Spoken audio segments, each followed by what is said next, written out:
إن الحمد لله نحمده ونستعينه ونستغفره ونعوذ بالله من شرور أنفسنا ومن سيئات أعمالنا من يهده الله فلا مضل له ومن يضلله فلا هادي له وأشهد أن لا إله إلا الله وحده لا شريك له وأشهد أن محمدًا عبده ورسوله أما بعد فإن خير الحديث كتاب الله وخير الهدي هدي محمد صلى الله عليه وسلم وشر الأمور محدثاتها وكل محدثة بدعة وكل بدعة ضلالة وكل ضلالة في النار فأعوذ بالله السميع العليم من الشيطان الرجيم بسم الله الرحمن الرحيم قاف والقرآن المجيد بل عجبوا أن جاءهم منذر منهم فقال الكافرون هذا شيء عجيب أئذا متنا وكنا ترابا ذلك رجع بعيد قد علمنا ما تنقص الأرض منهم وعندنا كتاب حفيظ بل كذبوا بالحق لما جاءهم فهم في أمر مريج يا أيها الذين آمنوا اتقوا الله حق تقاته ولا تموتن إلا وأنتم مسلمون يا أيها الناس اتقوا ربكم الذي خلقكم من نفس واحدة وخلق منها زوجها وبث منهما رجالا كثيرا ونساء واتقوا الله الذي تساءلون به والأرحام إن الله كان عليكم رقيبا يا أيها الذين آمنوا اتقوا الله وقولوا قولا سديدا يصلح لكم أعمالكم ويغفر لكم ذنوبكم ومن يطع الله ورسوله فقد فاز فوزا عظیما۔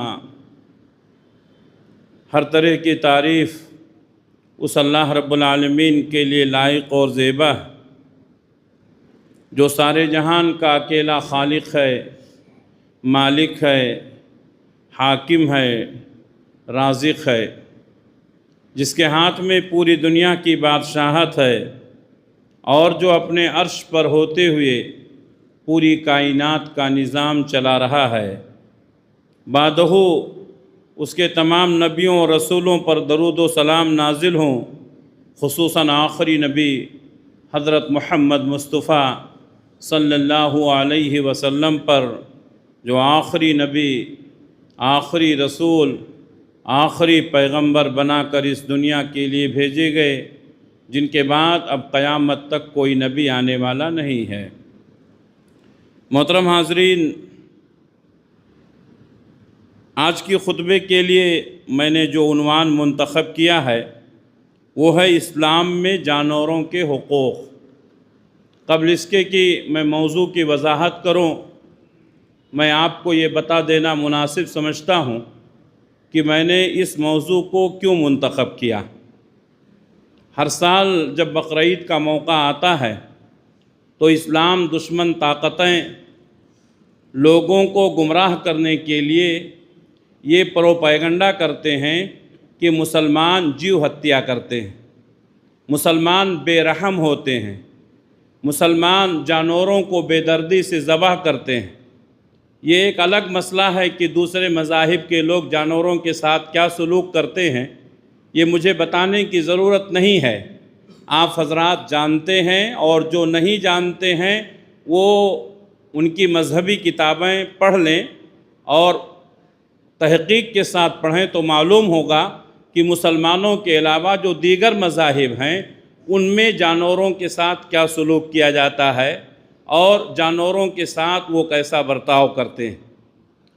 چونکہ بقرعید کے موقع پر بڑے پیمانے پر قربانیاں کی جاتی ہیں، یہ اسلام کا ایک شعار ہے، اور مسلمانوں کو اس سے محروم کرنے کے لیے دشمن طاقتیں بڑے زور و شور سے اٹھتی ہیں لیکن الحمدللہ ثم الحمدللہ جب سے حضرت ابراہیم علیہ الصلاۃ والسلام کا یہ عمل اور رسول اللہ صلی اللہ علیہ وسلم کی یہ سنت جس پر عمل کرنے کا اللہ نے حکم دیا ہے، تسلسل کے ساتھ اس پر عمل ہو رہا ہے۔ بہت ساری رکاوٹیں آتی ہیں، آتی رہیں گی، ہمیں اس کی فکر کرنے کی ضرورت نہیں ہے۔ یہ اسلامی شعار ہے، اسلامی شعار کو چھوڑ دیں گے تو اسلام کی شان و شوکت مٹ جائے گی۔ ہاں، حالات کے ساتھ تھوڑا سا اپنے آپ کو بھی وہ حساب سے اپنے آپ کو تیار کرنا ہے کہ ہمارا کام بھی ہو اور حالات بھی سنگین نہ ہونے پائیں۔ تو اس پر میں زیادہ گفتگو نہیں کروں گا۔ آج کی گفتگو کا میرا نقطہ ہے کہ جانوروں کے ساتھ اسلام نے کیا سلوک کرنے کا حکم دیا ہے، اور ہمارے نبی صلی اللہ علیہ وسلم نے جانوروں کے ساتھ کیا برتاؤ کیا۔ پہلی بات تو یہ ہے کہ جانور بھی اللہ کی مخلوق ہیں، جس طریقے سے بے شمار مخلوقات ہیں۔ اللہ تبارک و تعالیٰ تمام مخلوقات کے رزق کا ذمہ دار، جیسے اللہ تعالیٰ ہمیں روزیاں دیتا ہے، ایسے اللہ تعالیٰ جانوروں کو بھی روزیاں دیتا ہے۔ جب جانور کہا جائے تو آپ یہ سمجھ لیں کہ اس میں جانور بھی ہیں، چرند و پرند بھی ہیں، اور کیڑے مکوڑے بھی ہیں۔ تو اللہ تبارک و تعالیٰ جس طرح انسانوں کو روزیاں دیتا ہے، جانوروں کو بھی اللہ تعالیٰ روزی دیتا ہے، اور اللہ تعالیٰ نے اس روزی کا وعدہ بھی کیا، جیسا کہ اللہ تعالیٰ نے فرمایا وَمَا مِن دَابَّةٍ فِي الْأَرْضِ إِلَّا عَلَى اللَّهِ رِزْقُهَا يَعْلَمُ مُسْتَقَرَّهَا وَمُسْتَوْدَاهَا۔ زمین پر کوئی چوپایا نہیں ہے مگر اس کے روزی کا ذمہ دار اللہ ہے۔ يَعْلَمُ مُسْتَقَرَّهَا وَمُسْتَوْدَاهَا، وہ اس کے عارضی جگہ کو بھی جانتا ہے اور دائمی جگہ کو بھی جانتا ہے۔ جس طریقے سے انسان کا مستقل ایک ٹھکانہ ہوتا ہے، وہاں پر وہ مستقل رہتا ہے، لیکن کہیں آتا جاتا ہے تو وہ مستقل نہیں ہے بلکہ عارضی ہے۔ جانوروں کے ساتھ بھی یہی معاملہ ہوتا ہے۔ ایک جانور مستقل طور پر کہیں رہتے ہیں لیکن کہیں آتے جاتے ہیں تو وہ ان کا مستقل ٹھکانہ نہیں ہے بلکہ عارضی ٹھکانہ ہے۔ اللہ تعالیٰ عارضی ٹھکانے کو بھی جانتا ہے اور دائمی ٹھکانے کو بھی جانتا ہے، اور دونوں جگہ ان کی روزیاں پہنچاتا ہے۔ اسی طریقے سے جس طریقے سے انسان ایک امت ہے، مختلف امتیں ہیں، اللہ کے نبی صلی اللہ علیہ وسلم کی امت، ابراہیم کی امت، اسماعیل کی امت، موسیٰ کی امت، ایسے جانور بھی ایک امت ہیں۔ اللہ تبارک و تعالیٰ نے فرمایا وَمَا مِن دَابَّةٍ فِي الْأَرْضِ وَلَا طَائِرٍ يَطِيرُ بِجَنَاحَيْهِ إِلَّا أَمْثَالُكُمْ۔ سورہ انعام کی آیت ہے کہ زمین پر کوئی چوپایا نہیں ہے جو چلتا ہے، اور آسمان میں کوئی پرندہ نہیں ہے جو اپنے دونوں پروں کے ساتھ اڑتا ہے، الا امثالکم، مگر وہ بھی تمہاری طرح ایک امت ہیں۔ اس آیت سے معلوم ہوا کہ جس طرح سے مسلمانوں کے اندر، انسانوں کے اندر یونٹی ہے، جانوروں کے اندر بھی یونٹی ہوتی ہے۔ ان کا اپنا قبیلہ ہوتا ہے، ان کا اپنا سردار ہوتا ہے۔ جانور بھی ایسی ہی زندگی نہیں گزارتے ہیں بلکہ یونٹی کے ساتھ زندگی گزارتے ہیں، اور آپ دیکھتے ہوں گے کہ جانور جب چلتے ہیں تو ایک آگے چلتا ہے، باقی اس کے پیچھے چلتے ہیں، اور یہ یونٹی آپ کو بارہا دیکھنے کو ملی ہوگی۔ بہت سارے لوگوں نے کہا ہے کہ انسان کو جانوروں سے بھی سیکھنا چاہیے، آگے اس سلسلے میں بھی گفتگو ہوگی۔ جانوروں کے حقوق کے تعلق سے آپ کو معلوم ہونا چاہیے کہ اسلام میں جانوروں کی کتنی اہمیت ہے۔ اللہ تعالیٰ نے قرآن مجید میں کئی صورتیں ایسی اتاری ہیں جو جانوروں کے نام پر ہیں۔ قرآن مجید کی دوسری صورت جو سب سے بڑی صورت ہے، سورۃ البقرہ، یہ ایک جانور کے نام پر ہے۔ بقرتن کے معنی گائے۔ اللہ تبارک و تعالیٰ نے اس صورت کو ایک جانور کے نام پر رکھا، گائے کے نام پر رکھا، اور اس صورت کے اندر گائے کا ایک واقعہ بیان کیا ہے۔ اسی طریقے سے سورت نمبر 16 جس کو اللہ تبارک و تعالیٰ نے سورۃ النحل کا نام دیا ہے۔ نحل کے معنی ہوتے ہیں شہد کی مکھی۔ شہد کی مکھی بھی ایک جانور ہے۔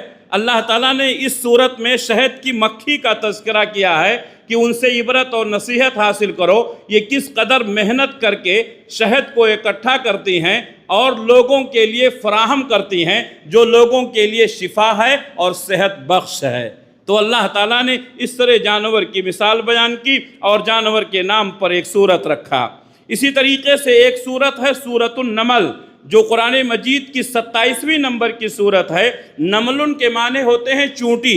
اللہ تبارک و تعالیٰ نے اس واقعے میں، اس سورت میں چونٹی کا ذکر کیا ہے، اس کی تفصیل آگے آئے گی انشاءاللہ۔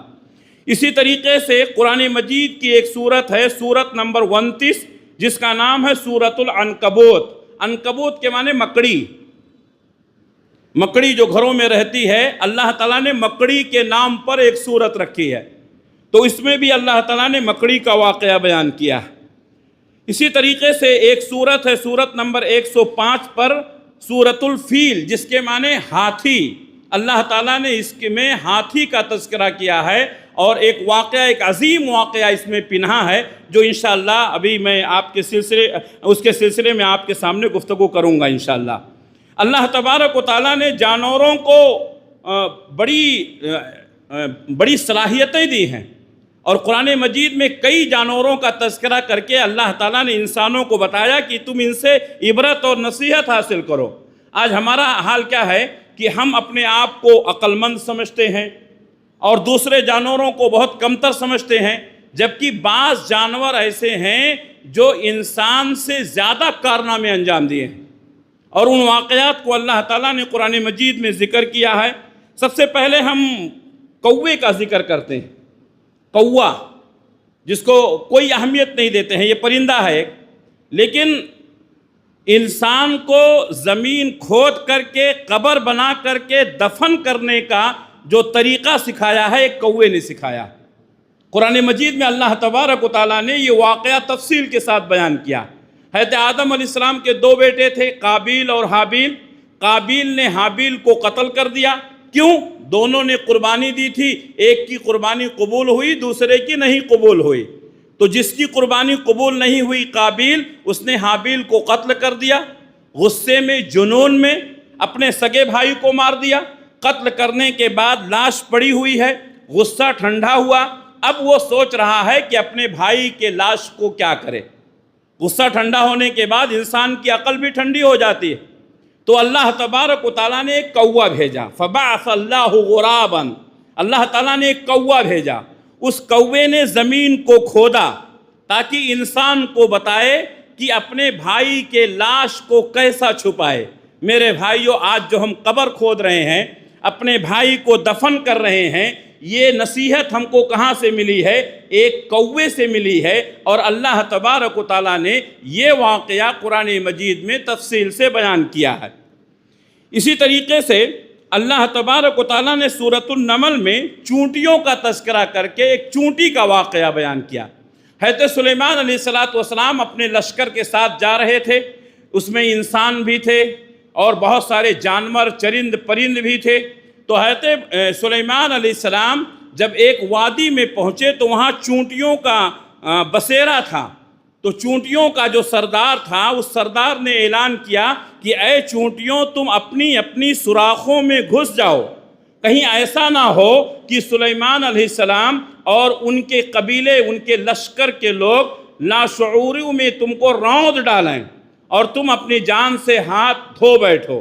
اس واقعے سے معلوم ہوا، اس آیت سے معلوم ہوا کہ جانور بھی اپنی سرداری کا، اپنے عہدے کا خیال کرتے ہیں۔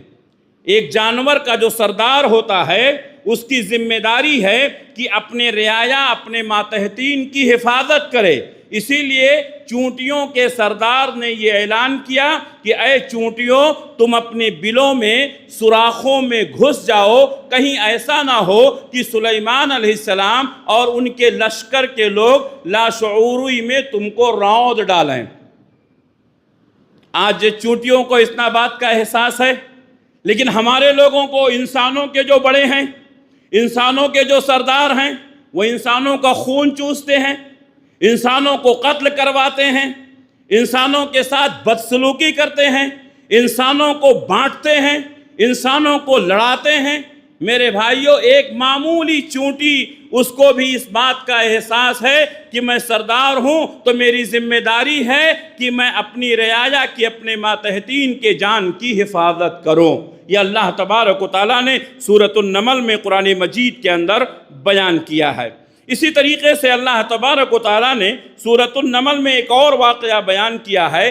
ایک پرندہ جس کو ہدہد کہتے ہیں، یہ پوری قوم کی ہدایت کا ذریعہ بن گیا۔ حضرت سلیمان علیہ السلام نے تمام جانوروں کا، انسانوں کا جب حاضری لیا تو دیکھا کہ ہدہد غائب ہے۔ تو سلیمان علیہ السلام نے کہا کہ کیا ہو گیا ہے، ہدہد دکھائی نہیں دے رہا ہے۔ جب وہ آئے گا، اگر کوئی اچھا پیغام لے کر آیا، کوئی عذر پیش کیا تو ٹھیک ہے، ورنہ اس کو میں سخت سزا دوں گا۔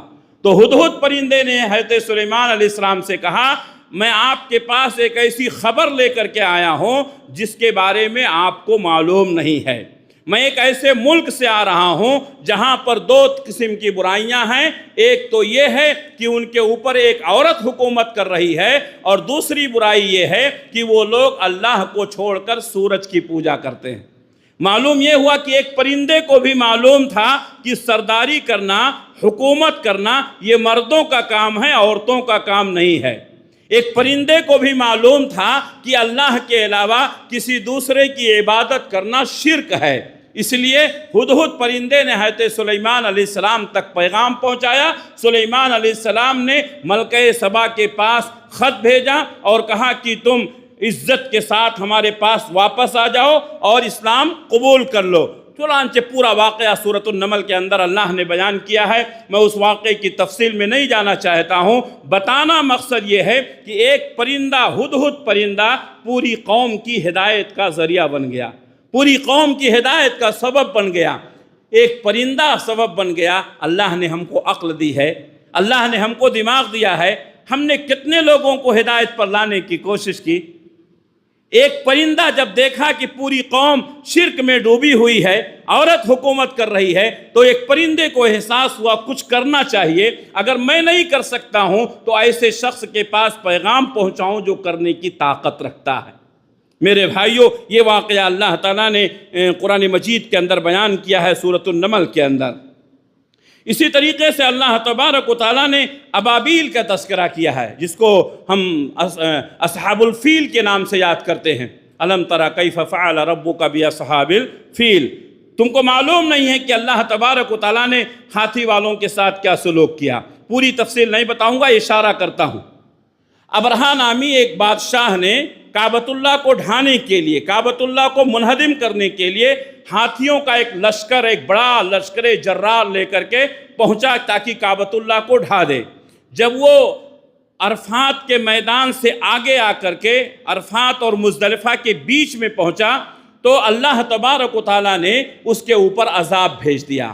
وہ عذاب کیا تھا؟ چھوٹے چھوٹے پرندے تھے، ان کے ساتھ میں 3 کنکریاں تھیں، ایک چونچ میں اور 2 پیروں میں، معمولی کنکریاں۔ حدیث میں اس کے الفاظ ملتے ہیں وہ مٹر کے دانے کے برابر تھی۔ مٹر کا دانہ کتنا مختصر ہوتا ہے۔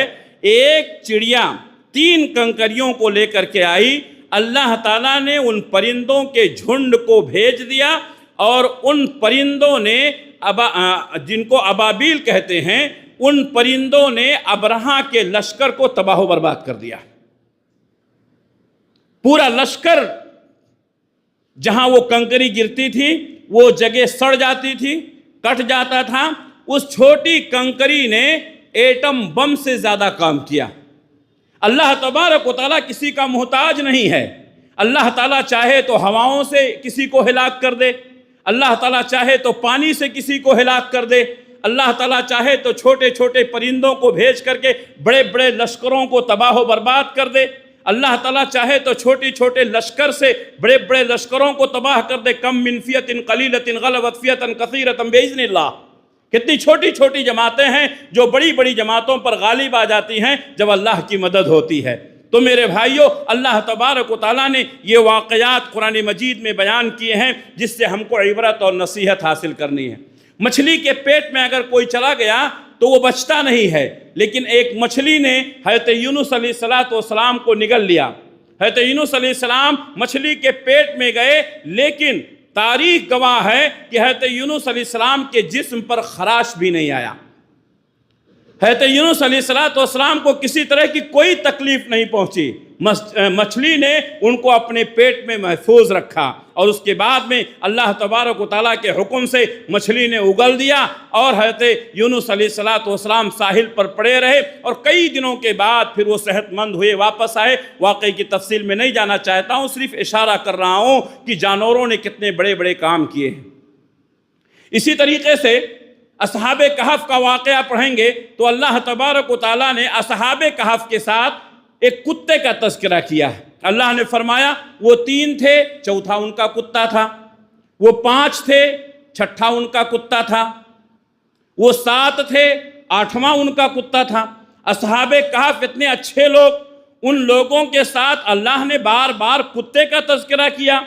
تو انسان کی صحبت میں، اچھے لوگوں کی صحبت میں رہ کر کے ایک شخص اچھا بن جاتا ہے۔ یہاں تک کہ کوئی جانور بھی اگر اچھے لوگوں کی صحبت میں رہا، اللہ اس کے مقام کو بھی بلند کر دیتا ہے۔ سورۃ الکہف ہم ہر جمعہ کو پڑھتے ہیں، پڑھو، ترجمے کے ساتھ عقل کے دروازے کھلیں گے۔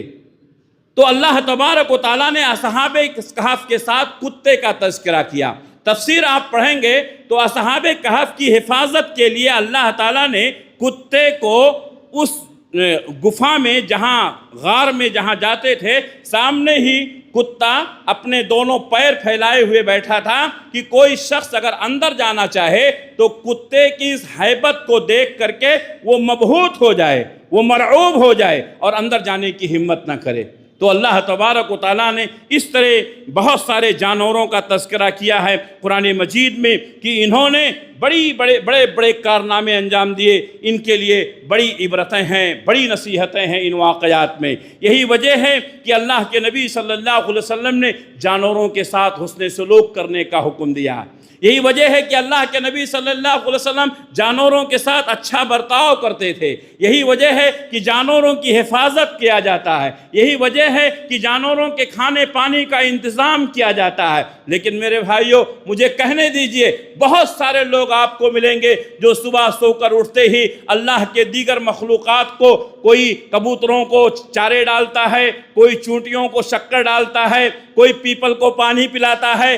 یقیناً یہ سب اچھی باتیں ہیں، لیکن اس سے زیادہ انسان کے ساتھ حسن سلوک کرنا چاہیے۔ یہ سب دکھاوا ہے۔ ہمارے اسلام نے جو جانوروں کے ساتھ حسن سلوک کرنے کا حکم دیا ہے وہ تاریخ میں سنہرے الفاظ میں لکھے ہوئے ہیں۔ کوئی بھی مذہب ویسا واقعہ پیش نہیں کر سکتا ہے جو اسلام نے جانوروں کے حقوق دیے ہیں۔ آپ کو معلوم ہونا چاہیے کہ کتوں میں سب سے بدنام جانور جو ہے وہ کیا ہے؟ کتا ہے۔ جانوروں میں سب سے بدنام جانور کتا۔ کسی کی مثال دیتے ہیں، کہتے ہیں کیا رے کتا ہو گیا، کتے کی موت مارا گیا، کتا۔ لیکن ہمارے اسلام نے فرمایا، صحیح بخاری صحیح مسلم کی حدیث ہے کہ اللہ کے نبی صلی اللہ علیہ وسلم نے فرمایا، ایک بدکار شخص کو، ایک گنہگار شخص کو، وہ راستے میں جا رہا تھا، اس کو پیاس لگی، کنویں میں اترا۔ پہلے زمانے میں یہ ہینڈ پمپ اور یہ نل نہیں تھا، پانی پینے کے لیے انسان کو بڑی مشقتیں اٹھانی پڑتی تھی۔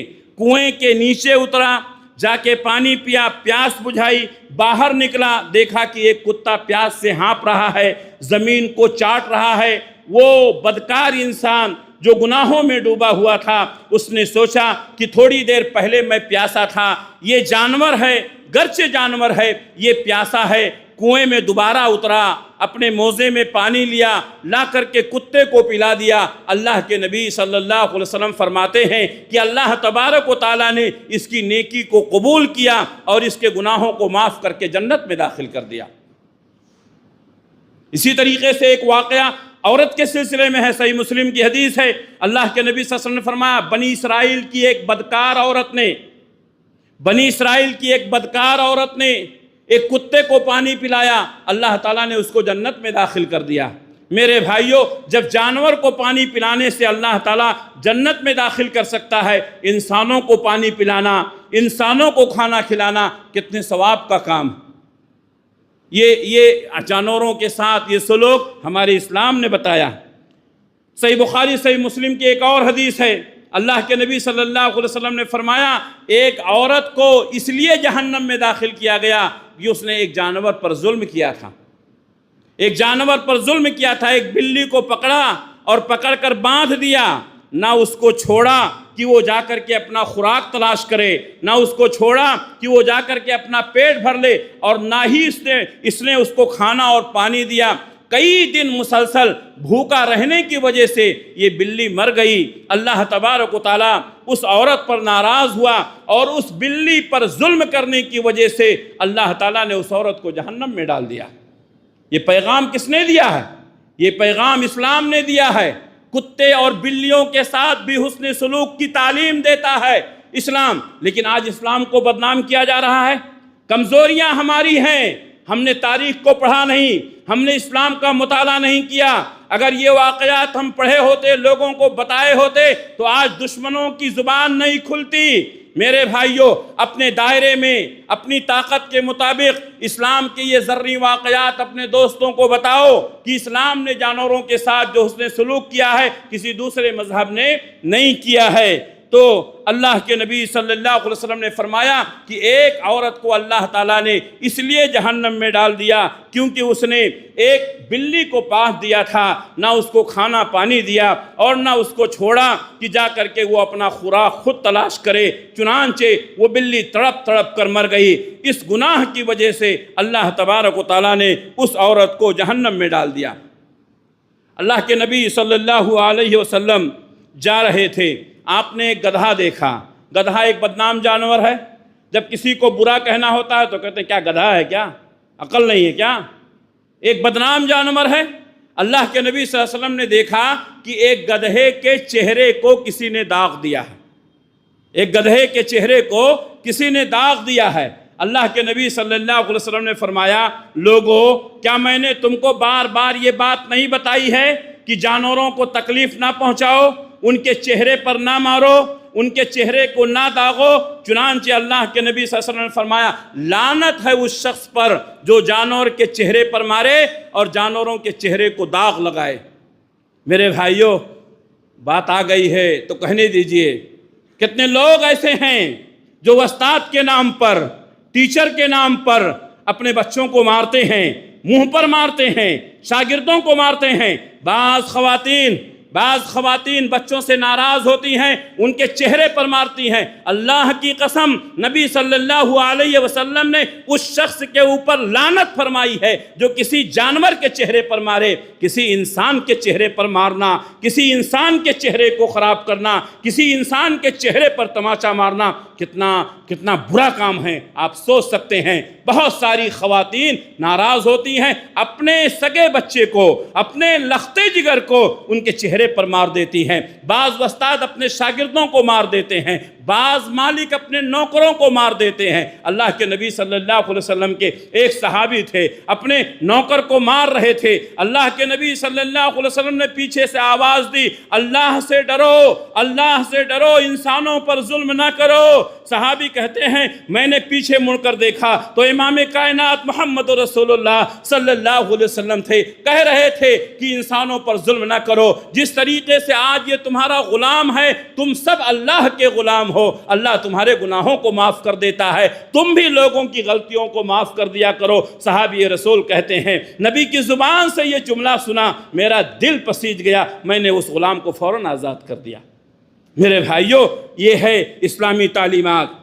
آپ صلی اللہ علیہ وسلم نے فرمایا بعض بچے دیہاتوں میں، شہروں میں بھی ہو سکتا ہے، کسی جانور کو، مرغی کے بچے کو یا کسی پرندے کو باندھ کر کے نشانہ لیتے ہیں، چھوٹی بندوق سے یا غلیل سے نشانہ لگاتے ہیں۔ یہ نبی کے زمانے میں بھی تھا۔ اللہ کے نبی صلی اللہ علیہ وسلم نے کسی جانور کو باندھ کر کے نشانہ لینے کے لیے، کھیلنے کے لیے منع کیا ہے۔ اپنی نشانہ بازی جانوروں کے ساتھ ہرگز نہ کرے۔ اللہ کے نبی صلی اللہ علیہ وسلم نے فرمایا کسی جانور پر بلا ضرورت سواری نہ کریں۔ بہت سارے جانور ہیں جو سواری کے لیے ہیں، لیکن ضرورت پڑتی ہے سواری کر سکتے ہیں، بلا ضرورت جانور پر سواری نہ کریں، اور سواری کرنے کی ضرورت پڑے تو اس کی طاقت سے زیادہ نہ کریں۔ بعض لوگ جانوروں پر ضرورت سے زیادہ بوجھ ڈال دیتے ہیں، ضرورت سے زیادہ لوگ اس پر سوار ہو جاتے ہیں۔ یہ جانور کے ساتھ ظلم ہے۔ جانور گرچہ بول نہیں سکتا ہے، لیکن کل قیامت کے دن اللہ تبارک و تعالیٰ کے یہاں ہماری شکایت کرے گا کہ اے اللہ، تو نے فلاں آدمی کے ماتحت مجھے کر دیا تھا، انہوں نے میرے اوپر ظلم کیا، میری طاقت سے زیادہ بوجھ ڈالا۔ پیارے نبی صلی اللہ علیہ وسلم ایک بار جا رہے تھے، دیکھا کہ ایک اونٹ سے آنسو بہ رہا ہے، ایک اونٹ رو رہا ہے۔ اللہ کے نبی صلی اللہ علیہ وسلم اس کے پاس گئے۔ اونٹ نے اللہ کے نبی صلی اللہ علیہ وسلم کے کندھے پر اپنا چہرہ رکھا اور آپ کے کان میں کچھ کہا۔ اللہ کے نبی صلی اللہ علیہ وسلم نے فرمایا، کون ہے اس اونٹ کا مالک؟ ایک انصاری صحابی دوڑتے ہوئے آئے، کہا اللہ کے رسول یہ میرا اونٹ ہے۔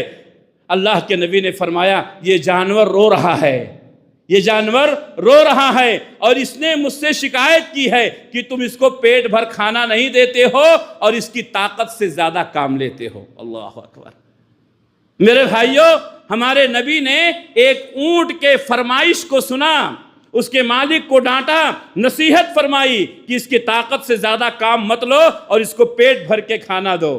میرے بھائیوں، یہ ہے اسلام نے جانوروں کے ساتھ جو سلوک کیا ہے۔ اللہ کے نبی صلی اللہ علیہ وسلم سے پوچھا گیا کہ اے اللہ کے رسول، ہم گھر میں بیٹھے رہتے ہیں، ہمارا پانی رہتا ہے، وضو کے لیے رکھتے ہیں، اچانک بلی آتی ہے، پانی پی لیتی ہے، اب وہ پانی ہم کیا کریں؟ اللہ کے نبی صلی اللہ علیہ وسلم نے فرمایا بلی تو تمہارے ساتھ رہنے والی ہے، اس پانی سے وضو بنا لو، اس پانی سے وضو بنا لو۔ میرے بھائیوں، بلی کو یہ مقام کس نے دیا؟ ہمارے اسلام نے دیا، ہمارے اسلام نے دیا۔ اللہ کے نبی صلی اللہ علیہ وسلم نے فرمایا کچھ جانور ہیں جو ذبح کیے جاتے ہیں، ان کا گوشت کھایا جاتا ہے، اس میں کیا حکمت اور مصلحت ہے اگر میں بتاؤں تو وقت ناکافی ہوگا اور میرا موضوع رہ جائے گا۔ میرے بھائیوں، جانوروں کو ذبح کرتے وقت بھی اللہ کے نبی صلی اللہ علیہ وسلم نے فرمایا کہ ان کے ساتھ احسان کیا جائے، ان کے ساتھ احسان کیا جائے۔ احسان یہ ہے کہ جانور کے سامنے چھری تیز نہ کی جائے۔ کیوں؟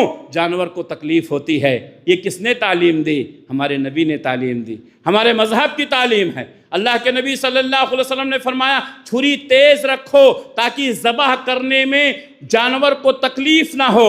میرے بھائیوں، ہم جانور کو ذبح کرتے ہیں، آپ طبی اعتبار سے دیکھیں گے تو ذبح کرنے کے بعد شہر رگ کٹنے کے بعد اس کی بیماریاں اس کے خون سے نکل جاتی ہیں، اس کے خون کے ساتھ نکل جاتی ہیں، وہ گوشت صحت مند ہوتا ہے، جبکہ دوسرے لوگ جانور کو ذبح نہیں کرتے ہیں، جو جانوروں کے حقوق کا دم بھرتے ہیں، وہ جانوروں کو تڑپا کر مارتے ہیں، جھٹکا دے کر مارتے ہیں، جس کی وجہ سے ان کا خون ان کے گوشت میں رہ جاتا ہے اور وہ صحت کے لیے مضر ہے۔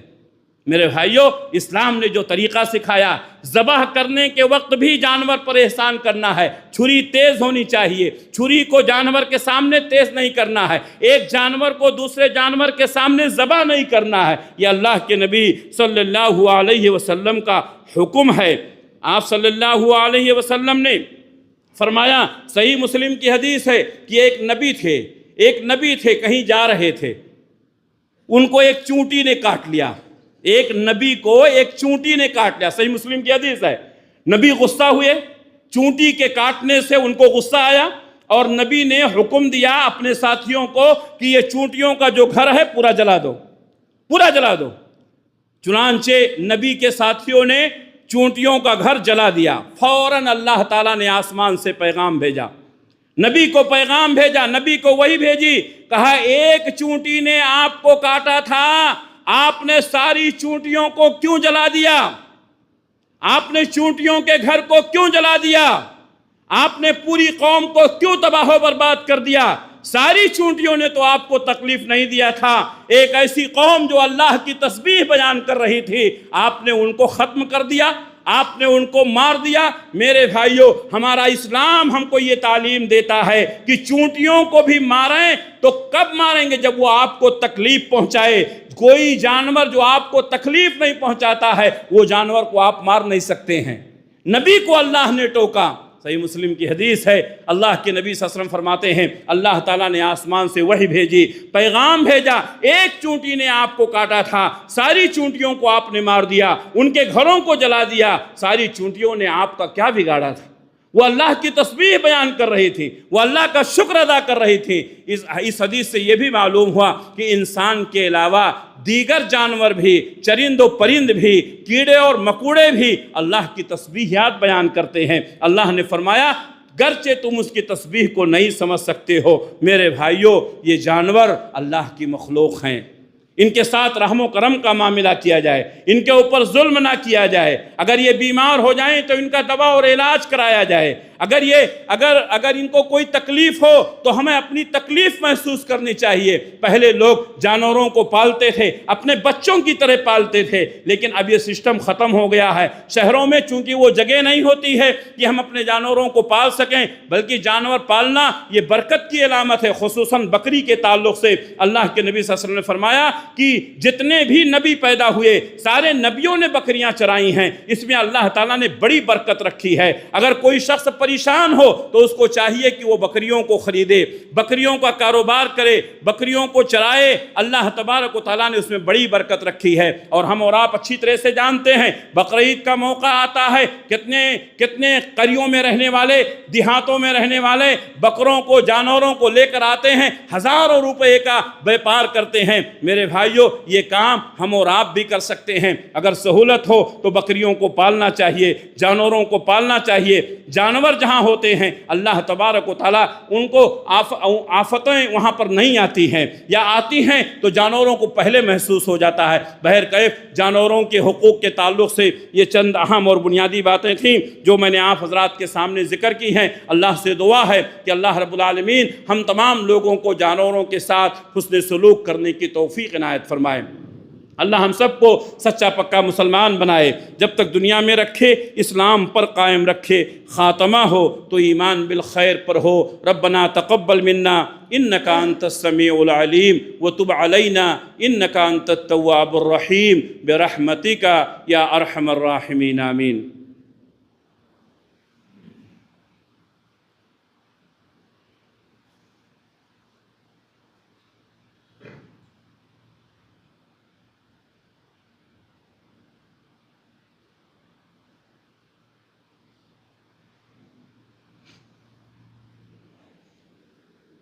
الحمد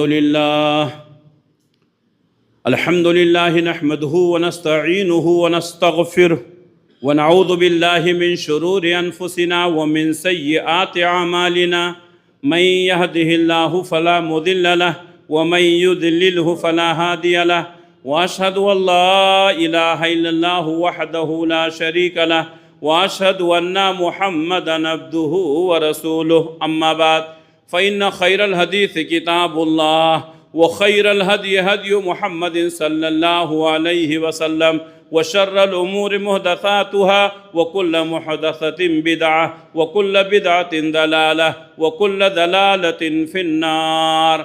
فأعوذ بالله السميع العليم من الشيطان الرجيم، بسم الله الرحمن الرحيم، إن الله وملائكته يصلون على النبي يا أيها الذين آمنوا صلوا عليه وسلموا تسليما، اللهم صل على محمد وعلى آل محمد كما صليت على إبراهيم وعلى آل إبراهيم إنك حميد مجيد، اللهم بارك على محمد وعلى آل محمد كما باركت على إبراهيم وعلى آل إبراهيم إنك حميد مجيد، اللهم انصر من نصر دين محمد صلى الله عليه وسلم وجعلنا منهم، واخذل من خذل دين محمد صلى الله عليه وسلم ولا تجعلنا منهم۔ عباد الله رحمكم الله، إن الله يأمر بالعدل والإحسان وإيتاء ذي القربى وينهى عن الفحشاء والمنكر والبغي